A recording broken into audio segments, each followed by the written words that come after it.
Hi, um, I'm Ari, and I'm going to do something pretty different from the last, three videos that I've made. Today will be more of like an ASMR reading because it's really late at night and I, feel a little tired. And I figure this is a good way to read something that I've been wanting to read cover to cover for many, many years. Also, my channel is really in its infancy, and I may be skipping around between a lot of different things. I mean, I played Supermarket Simulator first, something comfortable and like cozy. Then I played Zoocosis, which was definitely not cozy. And then I played Cyberpunk, which is a favorite of mine. I love that game so much. And I'll play it again, but this time I want to read something because I really like literature but very specific parts of literature. And honestly, I only know about this story because of the Glass Animals song Toes. That's my favorite song of all time. And so if you're interested in this story, then please listen to that song because the way it kind of personifies this story is very beautiful, I think, and haunting, but still really cool. Like you can zone out and listen to it, and it'll be interesting. So, yeah, this is a story that I find interesting, and I'll be reading it. I'll be using my sweetest voice possible so that if you ever listen to this or you join, then maybe it'll help you relax and, if anything, maybe enjoy the story a little bit. So I've got it on my screen and I will just start reading it. And feel free to send me a message or comment, and I'm not going to be totally locked in. I'll still be looking at the chat. But thank you if you do end up watching. All right. So this is The Island of Dr. Moreau by H.G. Wells. This book was written in the 1800s, but it basically is about human nature, the the rules of society that we try to abide by, but human tendencies and darker, more animalistic instincts tend to kick in and cause a whole bunch of problems for our goals. But it also touches on the dangers of scientific pursuit. And it was written so long before most of our scientific advancements. So, I mean, we still can't do the things that are done in this book, but we certainly have a lot of ethical considerations going forward. And so this is a fun, silly take on it. And there's another form of media. There's a movie that has really bad reviews, but I actually quite like the movie with Marlon Brando. And it's of the same name, and I like the movie. So between the song, the book, and the movie, there's different types of media to absorb this story. But I'm just gonna get into it, and yeah, hope you enjoy. All right, introduction. On February the 1st, 1887, the Lady Vane was lost by collision with a derelict when about the latitude 1 degree south and longitude 107 degree west. On January the 5th, 1888, that is 11 months and 4 days after, my uncle, Edward Prendick, a private gentleman who certainly went aboard the Lady Vane at Callao and who had been considered drowned, was picked up in latitude 5 degrees 3 feet south and longitude 101 degrees west, in a small open boat of which the name was illegible, but which is supposed to have belonged to the missing schooner Ipecacuanha. He gave such a strange account of himself that he was supposed demented. Subsequently, he alleged that his mind was a blank from the moment of his escape from the Lady Vane. His case was discussed among psychologists at the time as a curious instance of the lapse of memory consequent upon physical and mental stress. The following narrative was found among his papers by the undersigned, his nephew and heir, but unaccompanied by any definite request for publication. The only island known to exist in the region in which my uncle was picked up is Noble's Isle, a small volcanic islet and uninhabited. It was visited in 1891 by HMS Scorpion. A party of sailors then landed, but found nothing living thereon except certain curious white moths, some hogs and rabbits, and some rather peculiar rats. So that this narrative is without confirmation in its most essential particular. With that understood, there seems no harm in putting this strange story before the public in accordance, as I believe, with my uncle's intentions. There is at least this much in its behalf. My uncle passed out of human knowledge at about latitude 5 degrees south and longitude 105 degrees east, and reappeared in the same part of the ocean after a space of 11 months. In some way, he must have lived during the interval, and it seems that a schooner called Ipecacuanha, with a drunken captain, John Davies, did start from Africa with a puma and certain other animals aboard in January 1887, that the vessel was well known at several ports in the South Pacific, and that it finally disappeared from those seas, with a considerable amount of copra aboard, sailing to its unknown fate from Baina in December 1887, a date that tallies entirely with my uncle's story. Charles Edward Prendick. The story written by Edward Prendick. Chapter 1. In the dinghy of Lady Vane. This is now Edward's account. I do not propose to add anything to what has already been written concerning the loss of the Lady Vane. As everyone knows, she collided with a derelict when 10 days out from Callao. The longboat, with 7 of the crew, was picked up 18 days after HM gunboat Moreau, and the story of their terrible privations have become quite as well known as the far more horrible Medusa case. But I have to add to the published story of the Lady Vane another, possibly as horrible and far stranger. It has hitherto been supposed that the 4 men who were in the dinghy perished, but this is incorrect. I have the best evidence for this assertion. I was one of the 4 men. But in the first place, I must state that there never were 4 men in the dinghy. The number was 3. Constance, who was seen by the captain to jump into the gig. Luckily for us and unluckily for himself, he did not reach us. He came down out of the tangle of ropes under the strays of smashed bowsprit. Some small rope caught his heel as he let go, and he hung for a moment head downward, and then fell and struck a block or spar floating in the water. We pulled towards him, but he never came up. I say lucky for us he did not reach us, and I might almost say luckily for himself, for we had only a small beaker of water, and some sodden ship biscuits with us.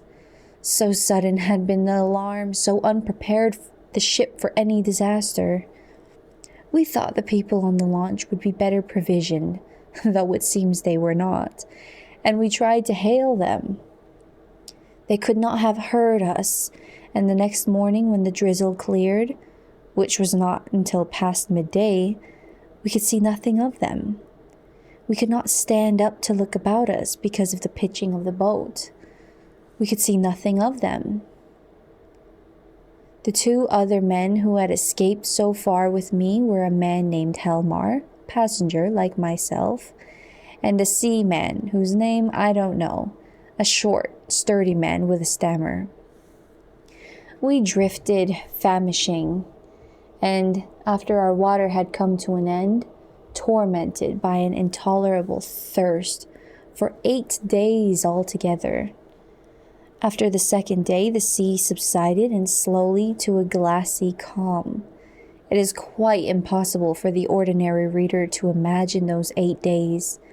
He has not, luckily for himself, anything in his memory to imagine with. After the first day, we said little to one another and lay in our places in the boat and stared at the horizon, or watched, with eyes that grew larger and more haggard every day, the misery and weakness gaining upon our companions. The sun became pitiless. The water ended on the 4th day, and we were already thinking strange things and saying them with our eyes. But it was, I think, the 6th, before Helmar gave voice to the thing we had all been thinking. I remember our voices were dry and thin, so that we bent towards one another and spared our words. I stood out against it with all my might, was rather for scuttling the boat and perishing together among the sharks that followed us, but when Helmar said that if his proposal was accepted, we should have drink, the sailor came round to him. I would not draw lots, however, and in the night the sailor whispered to Helmar, again and again, and I sat in the bows with my clasp knife in my hand, though I doubt if I had the stuff in me to fight, and in the morning I agreed to Helmar's proposal, and we handed halfpence to find the odd man. The lot fell upon the sailor, but he was the strongest of us and would not abide by it, and attacked Helmar with his hands. They grappled together and almost stood up. I crawled along the boat to them, intending to help Helmar by grasping the sailor's leg, but the sailor stumbled with the swaying of the boat, and the two fell upon the gunwale and rolled overboard together. They sank like stones. I remember laughing at that, and wondering why I laughed. The laugh caught me suddenly like a thing from without. I lay across one of the thwarts for I know not how long, thinking that if I had the strength, I would drink sea water and madden myself to die quickly.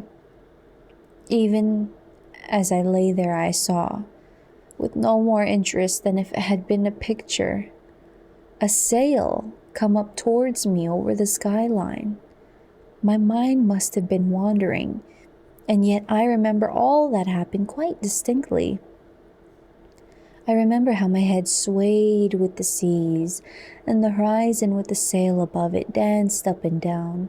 But I also remember as distinctly that I had a persuasion that I was dead, and that I thought, what a jest it was that they should come too late by such a little to catch me in my body. For an endless period, as it seemed to me, I lay with my head on the thwart, watching the schooner.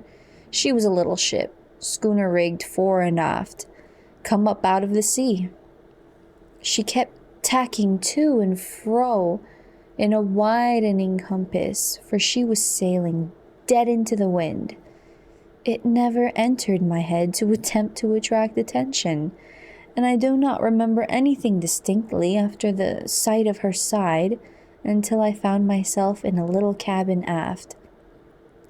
There's a dim half memory of being lifted up to the gangway and of a big round countenance covered with freckles and surrounded with red hair staring at me over the bulwarks. I also had a disconnected impression of a dark face with extraordinary eyes, close to mine, but what I thought was a nightmare until I met it again. I fancy I recollect some stuff being poured in between my teeth, and that is all. Chapter 2. The Man Who Was Going Nowhere. The cabin in which I found myself was small and rather untidy.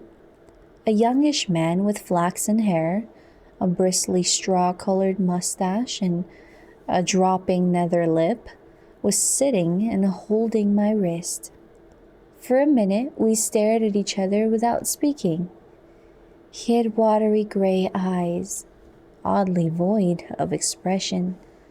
Then just overhead came a sound like an iron bedstead being knocked about, and the low, angry growling of some large animal. At the same time, the man spoke. He repeated his question. "How do you feel now?" I think I said I felt all right. I could not recollect how I had got there. He must have seen the question in my face, for my voice was inaccessible to me.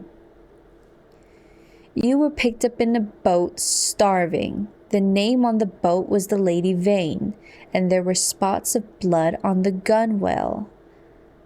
At the same time, my eye caught my hand, so thin that it looked like a dirty skin purse full of loose bones, and all the business of the boat came back to me.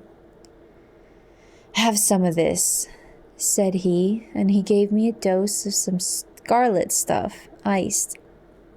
It tasted like blood and made me feel stronger. "You were in luck," said he, "to get picked up by a ship with a medical man on board." He spoke with a slobbering articulation, with the ghost of a lisp. "What ship is this?" I said slowly, hoarse from my long silence. "It's a little trader from Arica and Callao. I never asked where she came from in the beginning. Out of the land of born fools, I guess. I'm a passenger myself, from Arica. The silly ass who owns her, he's captain too, named Davies. He's lost his certificate or something. You know, the kind of man. Calls the thing the epic Count Wanha, of all silly infernal names. Though when there's much of a sea without any wind, she certainly acts according." Then the noises overhead began again. A snarling growl and the voice of a human being together. Then another voice telling some heaven-forsaken idiot to desist. "You were nearly dead," said my interlocutor. "It was a very near thing indeed, but I've put some stuff into you now. Notice your arm's sore? Ejections. You've been insensible for nearly 30 hours. I thought slowly. I was distracted now by the yelping of a number of dogs. "Am I eligible for solid food?" I asked. "Thanks to me," he said. "Even now the mutton is boiling." "Yes," I said with assurance. "I could eat some mutton." "But," said he with a momentary hesitation, "you know I'm dying to hear of how you came to be alone in that boat." Damn that howling! I thought I detected a certain suspicion in his eyes. He suddenly left the cabin, and I heard him in violent controversy with someone who seemed to me to talk gibberish in response to him. The matter sounded as though it ended in blows, but in that I thought my ears were mistaken. Then he shouted at the dogs and returned to the cabin. "Well," he said in the doorway, "you were just beginning to tell me?" I told him my name, Edward Prendick, and how I had taken to natural history as a relief from the dullness of my comfortable independence. He seemed interested in this. "I've done some science myself. I did my biology at University College, getting out the ovary of the earthworm and the radula of the snail and all that. Lord, it's 10 years ago. But go on. Tell me about the boat." He was evidently satisfied with the frankness of my story, which I told in concise sentences enough, for I felt horribly weak, and when it was finished, he reverted at once to the topic of natural history and his own biological studies. He began to question me closely about Tottenham Court Road and Gower Street. "Is Kaplatsy still flourishing? What a shop that was." He had evidently been a very ordinary medical student and drifted incontinently to the topic of the music halls. He told me some anecdotes. "Left it all," he said, 10 years ago. How jolly it all used to be. But I made a young ass of myself. Played myself out before I was 21. I dare say it's all different now. But I must look up that ass of a cook and see what he's done to your mutton." The growling overhead was renewed, so suddenly and with so much savage anger that it startled me. "What's that?" I called after him, but the door had closed. He came back again with the boiled mutton, and I was so excited by the appetizing smell of it that I had forgot the noise of the beast that had troubled me. After a day of alternate sleep and feeding, I was so far recovered as to be able to get from my bunk to the scuttle and see the green seas trying to keep pace with us. I judged the schooner was running before the wind. Montgomery, that was the name of the flaxen-haired man, came in again as I stood there, and I asked him for some clothes. He lent me some duck things of his own, for those I had worn in the boat had been thrown overboard. They were rather loose for me, for he was large and long in the limbs. He told me casually that the captain was 3 parts drunk in his own cabin. As I assumed the clothes, I began asking him some questions about the destination of the ship. He said the ship was bound to Hawaii, but that it had to land him first. "Where?" said I. "It's an island where I live. So far as I know, it hasn't got a name." He stared at me with his nether lip dropping, and looked so willfully stupid of a sudden that it came into my head that he desired to avoid any of my questions. I had the discretion to ask no more. Chapter 3: The Strange Face.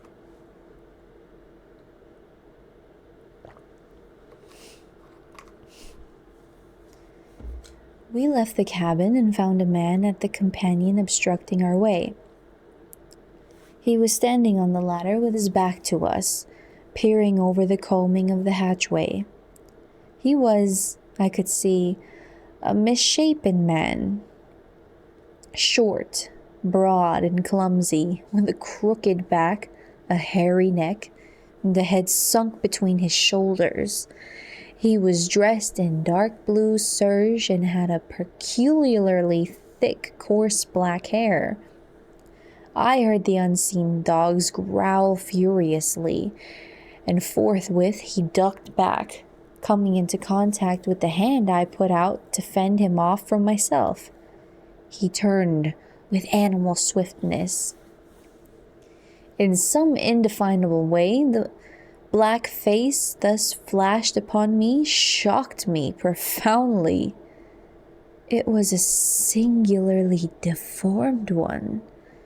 The facial part projected, forming something dimly suggestive of a muzzle, and the huge half-open mouth showed as big white teeth as I had ever seen in a human mouth.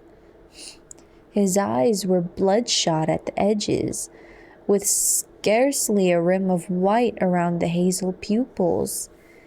There was a curious glow of excitement in his face. "Confound you," said Montgomery. "Why the devil won't you get out of the way?" The black-faced man started aside without a word. I went up on the companion, staring at him instinctively as I did so. Montgomery stayed at the foot for a moment. "You have no business here, you know," he said in a deliberate tone. "Your place is forward." The black-faced man cowered. "They won't have me forward." He spoke slowly, with a queer, hoarse quality in his voice. "Won't have you forward," said Montgomery in a menacing voice. "But I tell you to go." He was on the brink of saying something further, then looked up at me suddenly and followed up the ladder. I had paused halfway through the hatchway, looking back, still astonished beyond measure at the grotesque ugliness of this black-faced creature. I had never beheld such a repulsive and extraordinary face before, and yet, if the contradiction is credible, I experienced at the same time an odd feeling that in some way I had already encountered exactly the features and gestures that now amazed me. Afterwards, it occurred to me that probably I had seen him as I was lifted aboard, and yet that scarcely satisfied my suspicion of a previous acquaintance. Yet, how one could have set eyes on so singular a face, and yet have forgotten the precise occasion, passed my imagination. Montgomery's movement to follow me released any attention, and I turned and looked about me at the flush deck of the little schooner. I was already half prepared by the sounds I had heard for what I saw. I never beheld a deck so dirty. It was littered with scraps of carrot, shreds of green stuff, and indescribable filth. Fastened by chains to the mainmast were a number of grisly staghounds, who now began leaping and barking at me, and by the mizzen a huge puma was cramped in a little iron cage, far too small to even give it turning room. Farther, under the starboard bulwark, were some big hutches containing a number of rabbits, and a solitary llama was squeezed in a mere box of a cage forward. The dogs were muzzled by leather straps. The only human being on deck was a gaunt and silent sailor at the wheel. The patched and dirty spankers were tense before the wind, and up aloft the little ship seemed carrying every sail she had. The sky was clear, the sun midway down the western sky. Long waves, capped by the breeze with froth, were running with us.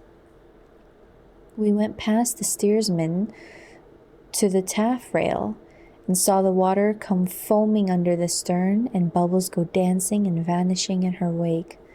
I turned and surveyed the unsavory length of the ship. "Is this an ocean menagerie?" said I. "Looks like it," said Montgomery. "What are these beasts for? Merchandise? Curios? Does the captain think he's going to sell them somewhere in the South Seas?" "It looks like it, doesn't it?" said Montgomery, and turned towards the wake again. Suddenly we heard a yelp, and a volley of furious blasphemy from the companion hatchway, and the deformed man with the black face came up hurriedly. He was immediately followed by a heavy red-haired men in a white cap. At the sight of the former staghounds, who had all tired of barking at me by this time, became furiously excited, howling and leaping against their chains. The black hesitated before them, and this gave the red-haired men time to come up with him and deliver a tremendous blow between the shoulder blades. The poor devil went down like a felled ox and rolled in the dirt among the furiously excited dogs. It was lucky for him that they were muzzled. The red-haired men gave a yawp of exultation and stood staggering, and as it seemed to me in serious danger of either going backwards down the companion hatchway or forward upon his victim. So soon as the second man had appeared, Montgomery had started forward. "Steady on there," he cried in a tone of remonstrance. A couple of sailors appeared on the forecastle. The black-faced man, howling in a singular voice, rolled about under the feet of the dogs. No one attempted to help him. The brutes did their best to worry him, butting their muzzles at him. There was a quick dance of their lithe, gray-figured bodies over the clumsy, prostrate figure. The sailors forward shouted, as though it was admirable sport. Montgomery gave an angry exclamation and went striding down the deck, and I followed him. The black-faced man scrambled up and staggered forward, going and leaning over the bulwark by the main shrouds, where he remained, panting and glaring over his shoulder at the dogs. The red-haired man laughed a satisfied laugh. "Look here, Captain," said Montgomery, with his lisp a little accentuated, gripping the elbows of the red-haired man. "This won't do." I stood behind Montgomery. The captain came half round and regarded him with the dull and solemn eyes of a drunken man. "What won't do?" he said, and added, after looking sleepily into Montgomery's face for a minute, "Blasted sawbones." With a sudden movement, he shook his arms free, and after 2 ineffectual attempts, stuck his freckled fists into his side pockets. "That man's a passenger," said Montgomery. "I'd advise you to keep your hands off him." "Go to hell," said the captain, loudly. He suddenly turned and staggered towards the side. "Do what I like on my own ship," he said. I think Montgomery might have left him then, seeing the brute was drunk, but he only turned a shade paler and followed the captain to the bulwarks. "Look you here, Captain," he said. "That man of mine is not to be ill-treated. He has been hazed ever since he came on board." For a minute, alcoholic fumes kept this captain speechless. "Blasted sawbones" was all he considered necessary. For a minute, alcoholic fumes kept the captain speechless. I could see that Montgomery had one of those slow, pertinacious tempers that will warm day after day to a white heat and never again cool to forgiveness. And I saw, too, that this girl had been some time growing. "The man's drunk," said I, perhaps officiously. "You'll do no good." Montgomery gave an ugly twist to his dropping lip. "He's always drunk. Do you think that excuses him assaulting his passengers?" "My ship," began the captain, waving his hand unsteadily toward the cages, "was a clean ship. Look at it now." It was certainly anything but clean. "Crew," continued the captain. "Clean, respectable crew. You agreed to take the beasts."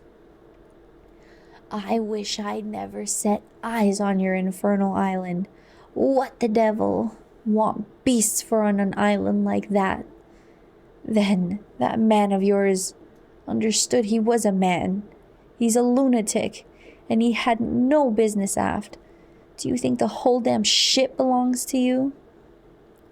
Your sailors began to haze the poor devil as soon as he came aboard.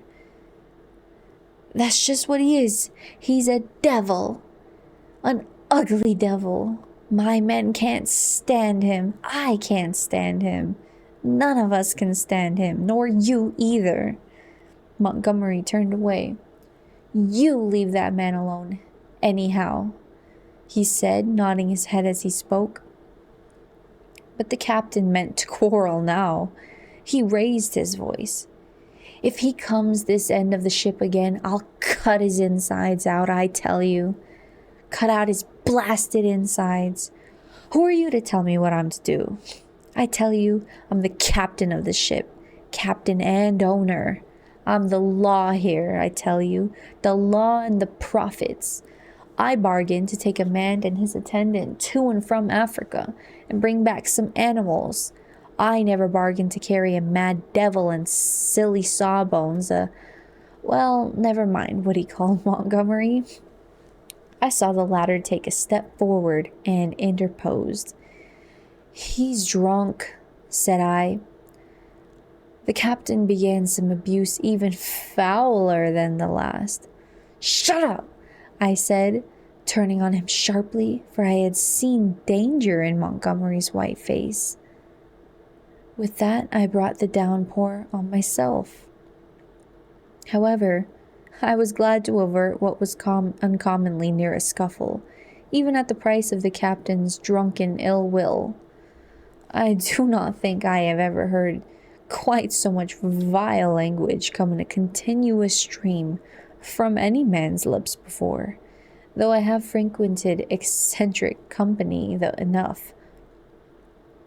I found some of it hard to endure, though I am a mild-tempered man, but certainly when I told the captain to shut up, I had forgotten that I was merely a bit of human flotsam, cut off from my resources and with my fare unpaid, a mere casual dependent on the bounty or speculative enterprise of the ship. He reminded me of it with considerable vigor, but at any rate, I prevented a fight. At the schooner's rail. That night, land was sighted after sundown, and the schooner hove to. Montgomery intimated that was his destination. It was too far to see any details. It seemed to me then simply a low-lying patch of dim blue in the uncertain blue-gray sea. An almost vertical streak of smoke went up from it into the sky. The captain was not on deck when it was sighted. After he had vented his wrath on me, he had staggered below, and I understand he went to sleep on the floor of his own cabin. The mate practically assumed the command. He was the gaunt, taciturn individual we had seen at the wheel. Apparently, he was in an evil temper with Montgomery. He took not the slightest notice of either of us. We dined with him in a sulky silence, after a few ineffectual efforts on my part to talk. It struck me, too, that the men regarded my companion and his animals in a singularly unfriendly manner. I found Montgomery very reticent about his purpose with these creatures, and about his destination, and though I was sensible of a growing curiosity as to both, I did not press him. We remained talking on the quarter-deck until the sky was thick with stars. Except for an occasional sound in the yellow-lit forecastle and the movement of the animals now and then, the night was still very still.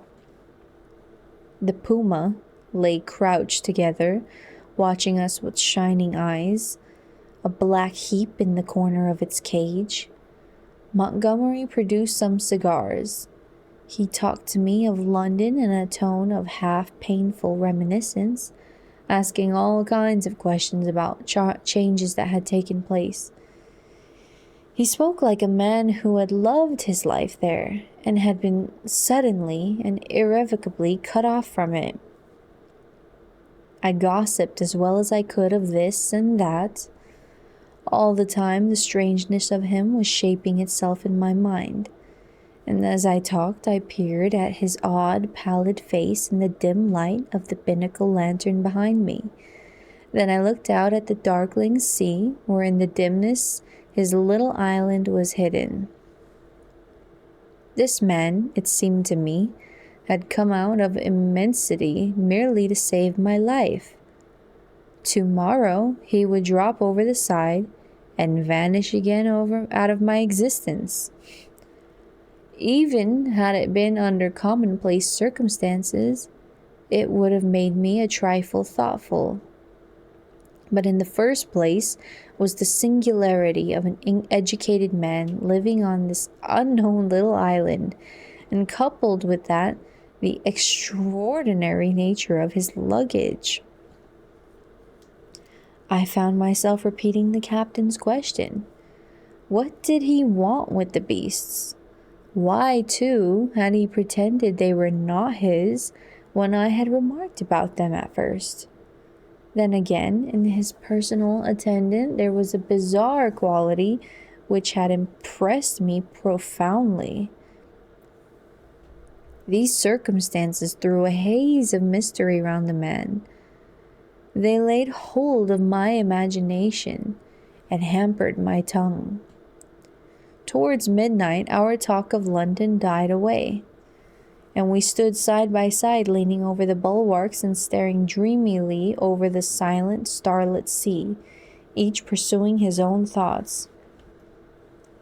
It was the atmosphere for sentiment, and I began upon my gratitude. "If I may say it," said I, after a time, "you have saved my life." "Chance," he answered. "Just chance. I prefer to make my thanks to the accessible agent." "Thank no one. You had the need, and I had the knowledge, and I injected and fed you as much as I might have collected a specimen. I was bored and wanted something to do. If I'd been jaded that day, or hadn't liked your face, well, it's a curious question where you would have been now."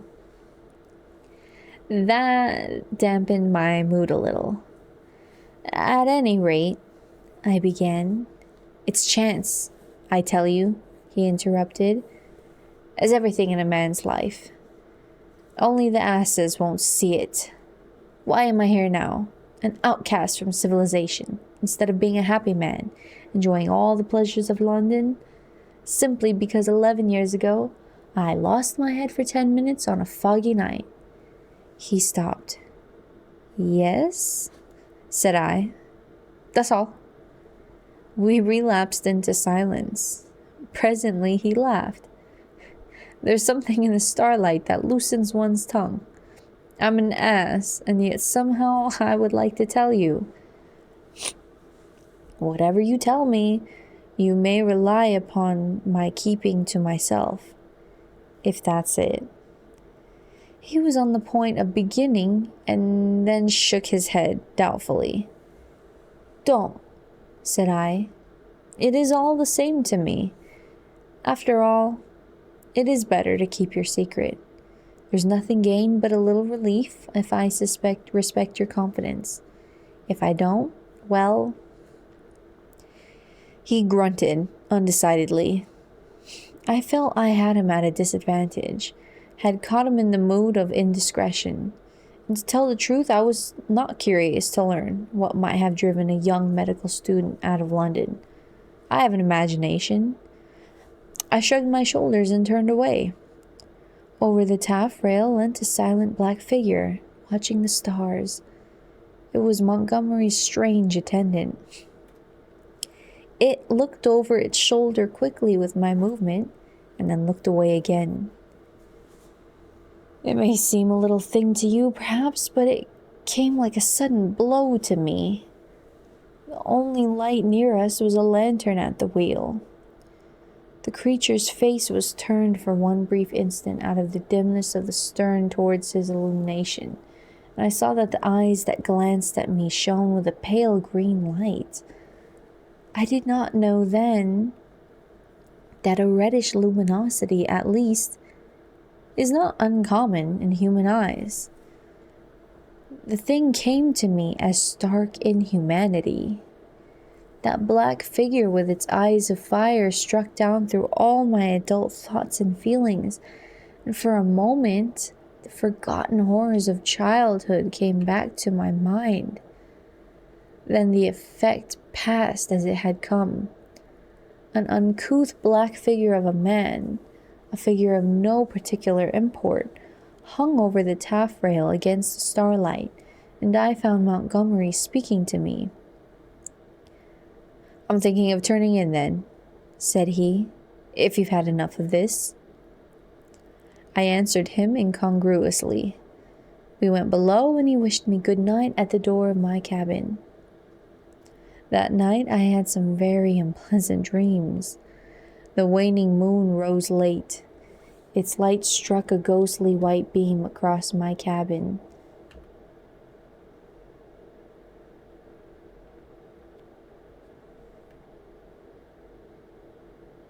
Forgive me, I pressed something.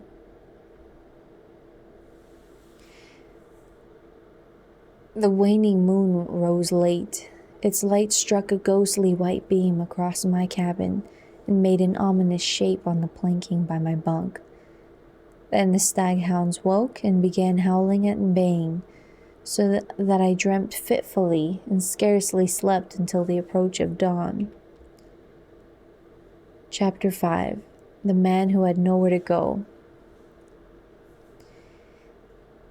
In the early morning, it was the second morning after my recovery, and I believe the fourth after I was picked up, I awoke through an avenue of tumultuous dreams of guns and howling mobs, and became sensible of a hoarse shouting above me.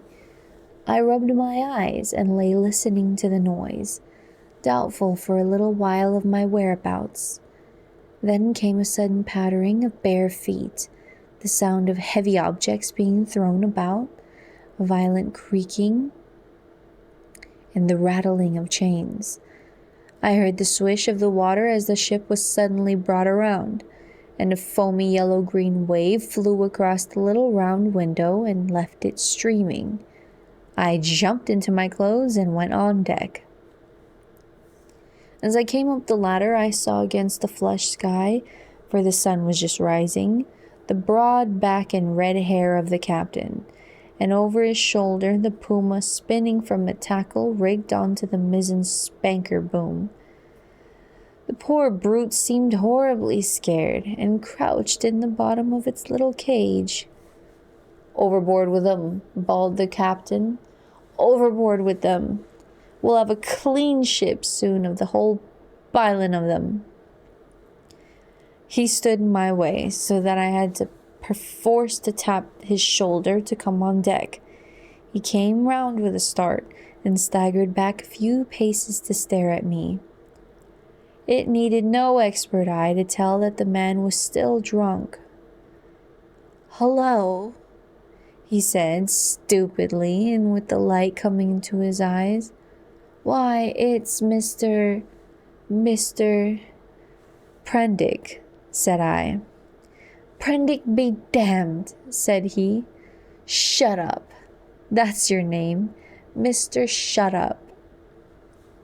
It was no good answering the brute, but I certainly did not expect his next move. He held out his hand to the gangway by which Montgomery stood talking to a massive, gray-haired man in dirty blue flannels who had apparently just come aboard. "That way, Mr. Blasted Shut Up, that way," roared the cabin. Montgomery and his companion turned as he spoke. "What do you mean?" I said. "That way, Mr. Blasted Shut Up. That's what I mean. Overboard, Mr. Shut Up, and sharp. We're cleaning the ship out, cleaning the whole blessed ship out, and overboard you go." I stared at him dumbfounded. Then it occurred to me that it was exactly the thing I wanted. The lost prospect of a journey as sole passenger with this quarrelsome sot was not one to mourn over. I turned towards Montgomery. "Can't have you," said Montgomery's companion concisely. "You can't have me," said I, aghast. He had the squarest and most resolute face I had ever set eyes upon. "Look here," I began, turning to the captain. "Overboard," said the captain. "This ship ain't for beasts and cannibals and worse than beasts any more. Overboard you go, Mr. Shut Up. If they can't have you, you goes overboard. But, anyhow, you go, with your friends. I'm done with this blessed island forevermore. Amen. I've had enough of it." "But, Montgomery," I appealed.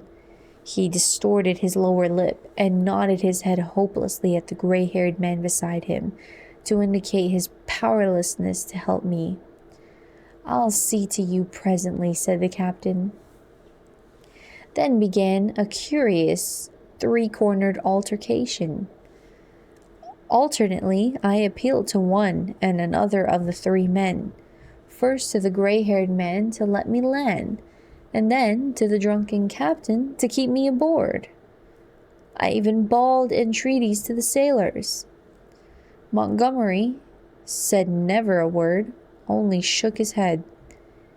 "You're going overboard, I tell you," was the captain's refrain. "Law be damned, I'm king here." At last, I must confess, my voice suddenly broke in the middle of a vigorous threat. I felt a gust of hysterical petulance, and went aft and stared dismally at nothing. Meanwhile, the sailors progressed rapidly with the task of unshipping the packages and caged animals. A large launch with 2 standing lugs lay under the lee of the schooner, and into this the strange assortment of goods were swung. I did not then see the hands from the island that were receiving the packages, for the hull of the launch was hidden from me by the side of the schooner.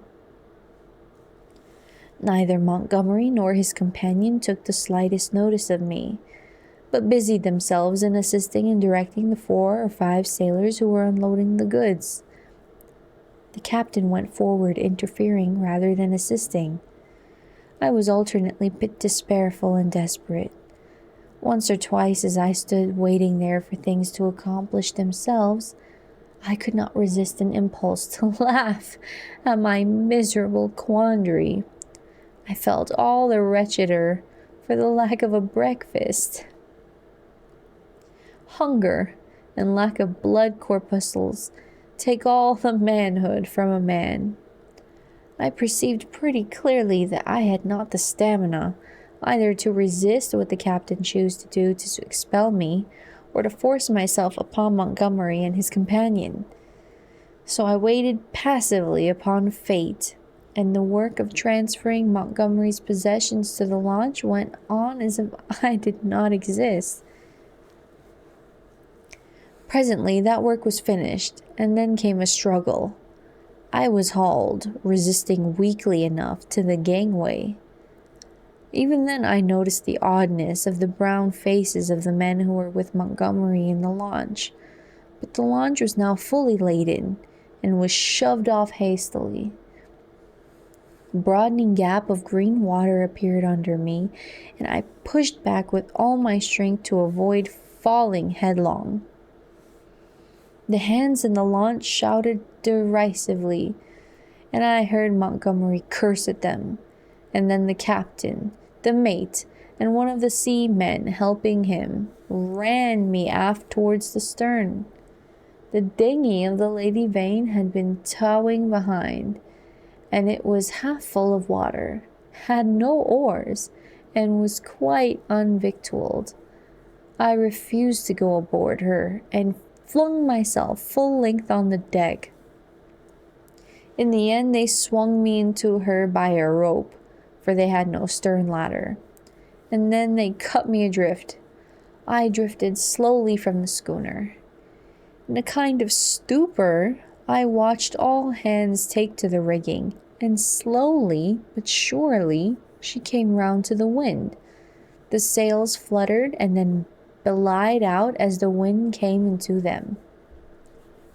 I stared at her weather-beaten side, heeling steeply towards me, and then she passed out of my range of view. I did not turn my head to follow her. At first I could scarcely believe what had happened. I crouched in the bottom of the dinghy, stunned and staring blankly at the vacant, oily sea. Then I realized that I was in that little hell of mine again, now half swamped, and looking back over the gunwale I saw a schooner standing away from me, with the red-haired captain mocking at me over the taffrail, and turning abruptly towards the island saw the launch growing smaller as she approached the beach. Abruptly, the cruelty of this desertion became clear to me. I had no means of reaching the land unless I should chance to drift there. I was still weak, you must remember, from my exposure in the boat. I was empty and very faint, or I should have had more heart. But as it was, I suddenly began to sob and weep as I had never done since I was a little child. The tears ran down my face. In a passion of despair, I struck with my fists at the water in the bottom of the boat and kicked savagely at the gunwale. I prayed aloud for God to let me die.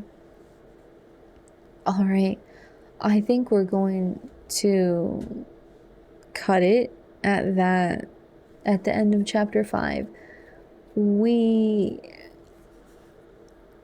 Hi. I was just about to turn off my stream because I'm losing my voice, and I just read 5 chapters of this book, and it was a hard chapter to get through. Our guy was struggling in a little tiny boat with 2 other men. The men fought each other like beasts and fell overboard and died. And then our guy Edward gets picked up by a bigger ship, but the ship has a bunch of weird ass animals, and this sort of med student is really blunt and bizarre. And then once they finally get to the island, the captain, who was so sick of this shit, all he wanted to do was transport people for money, and he ends up transporting a bunch of dirty animals. He's like, everybody get the hell off my ship, and he dropped them all off at the island. He dropped off all these weird animals, and then they forced our guy to get back in his little ass boat after feeding him and giving him some rest. They're like, yeah, you gotta go. So they put him back into his boat, and they put him back in the ocean, and he just started sobbing and crying because he's back in the same situation, just a little more healed. Oh, thank you. Yeah, I'm really sleepy, and we haven't quite made it to the island, but I'm probably going to regroup and continue this because this is my favorite story that I actually never read. I listen to the Glass Animals album all the time, and I watched the movie, and I read summaries of this book all the time, but now I'm taking an opportunity to do a little bit of ASMR and read it, but this strained my voice pretty bad, so that's it.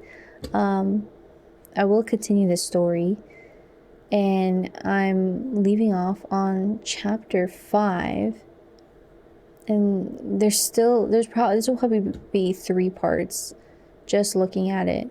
So yeah, we're gonna leave off there. And before I talk it out too much, I'm going to say good night for now and to see everybody whoever tomorrow. Yeah, I'll be back tomorrow around the same time. So, thank you all. Thank anybody who is going to watch this.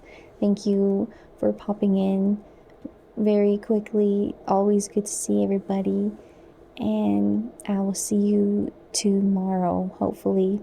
So, good night. Thank you so, so much. Have a good night.